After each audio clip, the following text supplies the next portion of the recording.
Hello friends, my name is JJ. So one of my earliest political memories was following the Iowa caucuses in the 2000 US presidential election. And I remember at the time, here in Canada, everyone was like, oh, the US presidential election system is so weird and complicated. Iowa Caucus? What the hell is that? Iowa Caucus? I barely know her. I think that sometimes confusion at the US presidential election system lends itself to these lazy stereotypes that US democracy is all deranged and screwed up, yada yada, but it's really not. So let us talk about the 2020 Iowa caucuses, which are going to happen just a few hours from now. So get a load of this. The United States of America doesn't really have national political parties. What they have is 100 distinct state parties, half of which identify as Republican, and half of which identify as Democrat. Since most American elections take place at the state level, state parties is usually all you need. But once in a while, these parties need to figure out a way to coordinate nationally, such as when it is time to elect a single president for the entire nation. So they hold national party conventions. The state parties send delegates to these national conventions, and then the conventions make big, important national decisions, such as who to nominate to run for president. For the purposes of this video, I am only going to talk about the Democratic Party, because they are the only party that is doing anything particularly interesting this year. President Trump has decided he wants to run for a second term, and even though in theory it is possible that the Republican convention could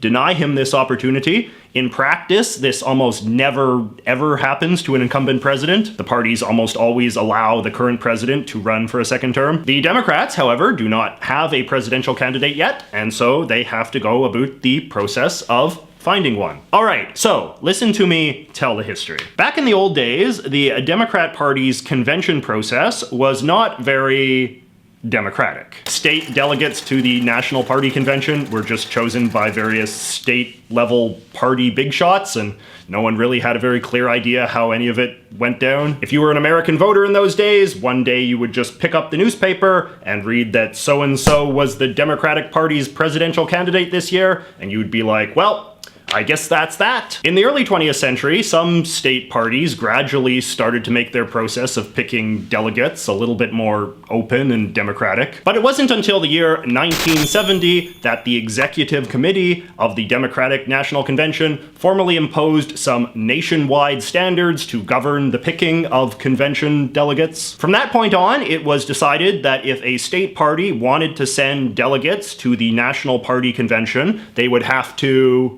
use a process that was consistent, transparent, democratic, and rules-based, and B, that process would have to be open to any person in the state who self-identified as a Democrat. That last part is very important and is a big reason why American political parties are very different from the political parties in almost every other country. This idea that any American should be able to participate in party politics is very bound up in American notions of civil rights. Certainly when these reforms were made, it was considered very important to get more women and minorities and young people involved in the party's decision-making process. This is very different than how it works in a lot of other countries, where it is not considered that controversial for a political party's big decisions to just be made by some mysterious, tiny elite that might just be composed of a bunch of old, straight, white men or whatever. I've always found that contrast a bit interesting.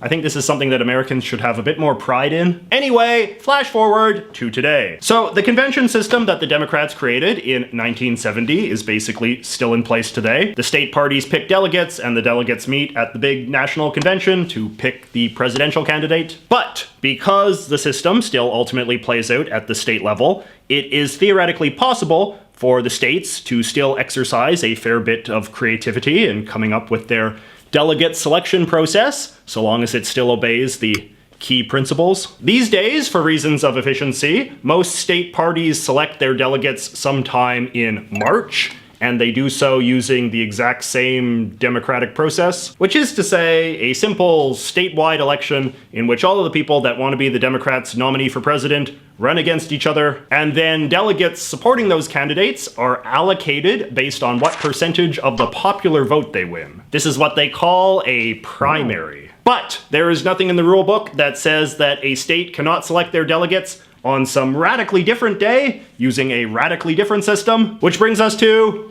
Iowa. Literally, I'm in Iowa now. For reasons that aren't entirely clear, a long time ago, the Iowa Democrats decided that they wanted to pick their delegates to the convention way before any of the other states. And as a result, to this day, they always hold their thing in early February instead of mid-March like most of the other states. This weird stubbornness on the part of the Iowans has had consequences. The main one being that the Iowa contest is now seen as this very symbolically important thing, precisely because it comes first. As the first election in the entire presidential campaign, a candidate who can win in Iowa gets a ton of publicity, so everyone wants to win Iowa. As a result, when you're in Iowa in the lead up to their vote, there is so much political stuff everywhere. All the candidates have giant billboards along the side of the road, and like every second ad on TV is a campaign commercial. And of course, there are tons of candidate events held all across the state. Let's go to some. Okay, so the first event we're going to is a Joe Biden rally in Waukee, Iowa. Did I say that right? All right, so I made it into the press gallery and now we are just waiting for the candidate. This particular event is being held in a school gymnasium. A lot of these Iowa rallies tend to be held in small, intimate settings. I don't think there's more than like 200 people here at most, and maybe like another 100 reporters. Oh boy, here he comes.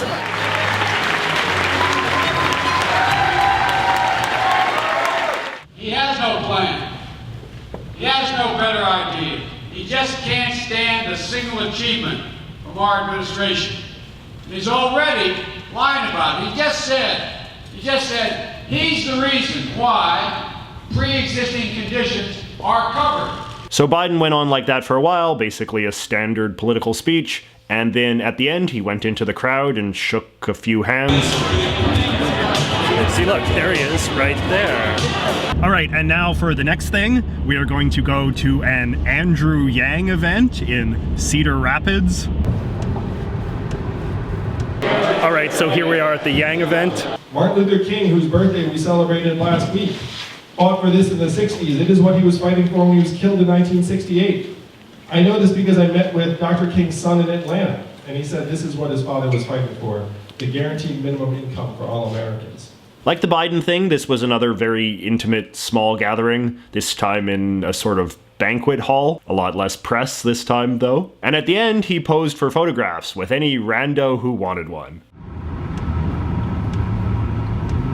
All right, and now we are going to go see Mayor Pete Buttigieg in Sioux City, Iowa, in the north of the state. All right, and here we are. You can see it right on the marquee.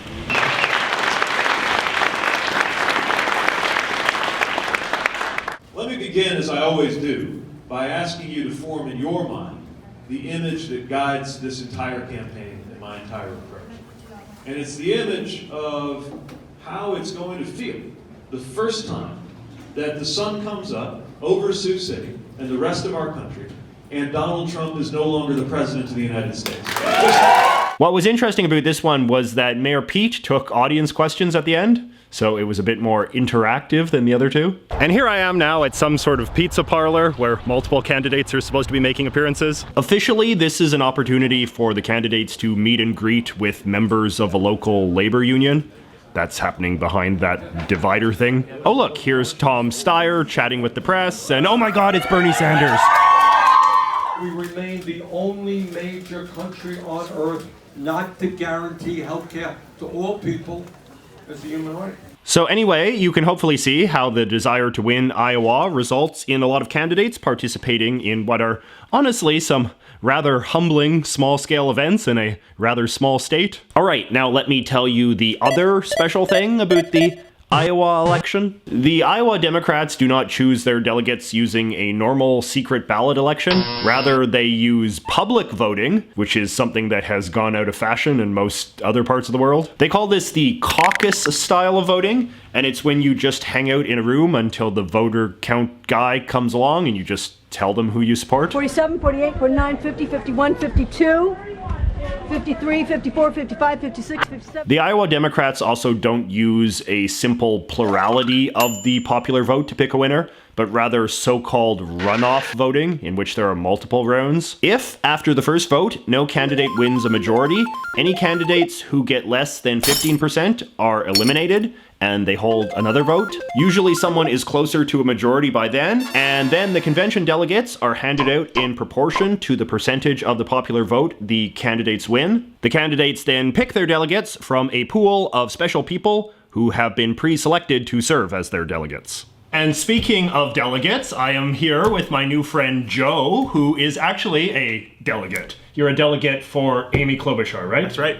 Okay, and how did that happen? How did you become a delegate? So essentially the Klobuchar campaign just kind of reached out to me. They knew I did some work locally with other campaigns and other stuff.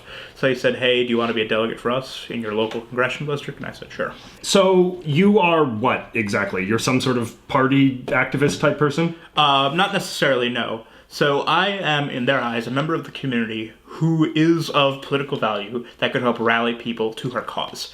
I've acted with some presidential campaigns and also with some local youth activist groups, and that's why they picked me. With all due respect, I feel like Amy Klobuchar is probably not going to win that many delegates. So, of the delegates she does win, however, how is it decided that you would be one of those delegates that winds up at the convention? Well, I'll have to disagree with you on her chances, but essentially they have a list of, among the delegates in any given district, who provided them with the most votes. So they go back to all of the signatures that they received during petitioning, and they see who got them those votes. I did not get terribly many votes, just due to the fact I'm a college student, so I am 7th out of 8 on my list.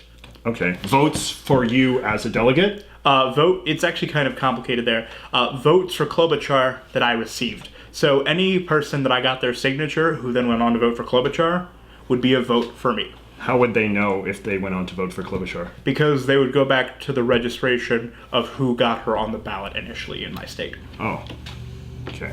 I don't really understand that. It's not meant to be understood.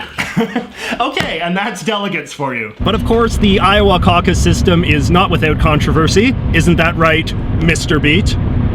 Hi. What are some of the main criticisms that people have when they criticize this system? I think the first thing that comes to mind is the demographics of Iowa do not represent the rest of the country, and so it's mostly people of European descent. The industries here are kind of, there's only like 5 I would narrow it down to. So it's not a very diverse place. It's not really that important of a state overall, I would say, right? Like, I mean, population-wise, it's not that big. Like, it's not the economic powerhouse of the U.S. in any sort of meaningful way. Like, it's not really a sort of self-evident choice. Yeah, it's a small state. It's only like 2 million people live in the state. That's off the top of my head, so I could be wrong. But it's a red state. That's what I was going to say. It's a red state, mostly. It's not really that purple. So generally, we know they're going to vote for Republican in the general election. Being a popular Democrat in Iowa doesn't really count for much in the grand scheme of things. Yeah, exactly. I would say as well, like on sort of the more technical side, the caucus system in general, I would say, is also controversial. The whole idea of public voting as opposed to secret ballot voting, people find that intimidating, I think. Yeah, I participated in a caucus in Nebraska back in 2008, and it was definitely a weird experience. I mean, they said, okay, if you want this candidate, you go to this room, and if you want this candidate, you go to this room, and everybody was like yelling at each other, and it got pretty intense, and there was peer pressure, and it is out in the open. That's how voting used to happen. It was more common for voting to be that way in the United States back in the 1800s. But we got the secret ballot for a reason. I think that there's also a sort of thinking that because the caucus system strikes a lot of people as like confusing and weird and kind of obscure, there's always sort of been this idea that the process sort of self-selects for just the most hardcore, like politically plugged in people, and thus not really necessarily a representative sample of the electorate in general that way too. Yeah, oh yeah. Yeah. I mean, but it's better than it used to be. It used to be that there was just a inner circle, you know, a group of elites from each political party that handpicked the candidate. So at least since 1972, we've had somewhat democracy but yeah, it's the people that are political junkies like us Yeah. that show up at these things. Well, let's talk about the positive side then. So, like, in what is sort of like the best case for Iowa voting first and Iowa voting through the caucus system? I think it would get ignored otherwise. So states like Iowa or other small states like Kansas, where I'm from, often get neglected by political candidates, and so they would only focus on the swing states. The electoral college system kind of makes it so that there's only a handful of states where you don't know who's going to win, and so the candidates only go to those 4 or 5 states. So the smaller states like New Hampshire, Iowa, even South Carolina and Nevada, it's cool that they get all this attention and candidates actually show up. I would say that it's also the case that Iowa, sort of despite the sort of popular mythology, is I don't think like Iowa's preferences are really that at odds with what the sort of the national mood is in general. Like when you look at sort of the polls, like, you know, obviously Bernie Sanders, Joe Biden, Elizabeth Warren, Pete Buttigieg, you know, these are the leading candidates nationally. They're the leading candidates in Iowa as well. So as much as, you know, this state is voting independently of the rest of the country right now, it's not necessarily like the outcomes are not necessarily at odds with sort of the larger national mood, right? Yeah, and too often we do look at like, you know, ethnic backgrounds and gender and all these kind of arbitrary categories that we place ourselves in. Generally, Iowa does kind of go with the rest of the country, like you said. Like it, I don't think we're in 2020. We're a very nationalized society. Like everybody has national media on all the time. We all. I mean, if this was 1820, then yeah, like the implications I think would be a lot bigger. And in generally speaking, like, the candidates that do poorly in Iowa are generally candidates that were doing poorly nationally as well. Like, the folks that will drop out after this will generally be the candidates that are already sort of at the bottom of the barrel. And that doesn't strike me as necessarily bad, right? Like, that this can sort of provide a convenient pretext to allow candidates to get out of the race early rather than necessarily going on to contest a whole bunch of other. Well, and I think it was just as important for why Iowa was just as important, I think, for a lot of candidates is the ones that finished second or third or fourth that were not expected to. That's who you keep your eyes on, because like, oh, they finished third? Holy crap, I thought they were, in the polls, they were fifth or sixth. And so I think that's the other kind of side of it. Do you know the stats, like how often Iowa is an indicator of success? Yeah, that's what my video's about. Check it out. I think that my video is coming out a little bit after yours. Okay, cross promotion. Nice. But yeah, so for the Democratic side, it's actually a little bit more, it's a better predictor. It's like, I think, off the top of my head, I think it's like 70%. 70% if that's wrong, then you can edit that part out. Okay, but 70% go on to win the nomination? Go on to win the nomination, who win Iowa. On the Republican side, I know it's 50-50. Okay. And so it's kind of a crapshoot, so. All right. Cool. Thanks, Mr. Bede. Well, thank you, JJ. Nice. All right, so what happens after Iowa? Well, on February 11th is the New Hampshire primary, which is just a traditional secret ballot statewide election. The Iowa caucuses and the New Hampshire primary are often spoken of as two halves of the same process, just because they are both very early and held very close together. Statistically speaking, if you can't win Iowa or New Hampshire, you probably won't win the nomination. But again, that is because these two states tend to accurately reflect the broader national mood. The person who wins New Hampshire is always somebody who came close to winning Iowa as well. So neither contest really tells us anything we didn't already know. Then there is a contest in Nevada and one in South Carolina. And then we get to March, which is when most of the remaining states hold their elections, and the real race begins. Much like Iowa, however, New Hampshire offers an opportunity for many of the remaining no-hopers to drop out with some shred of dignity. If you do terrible in Iowa and New Hampshire and refuse to drop out, you have officially crossed the line into delusional fringe candidate world. Who will be that this time? Who, I ask you? Alright, so what do you think of this whole process? Good, bad, weird, or what? Do you maybe think it helps or hurts one candidate more than another? If all goes as planned, I will be posting this video just a few hours before the Iowa caucuses officially begin. So let us just enjoy these final moments of ambiguity in which nobody knows who will win. Alright, see you all next week. Oh yes, and next week there will be a meetup in Chicago. Let me know if you're interested.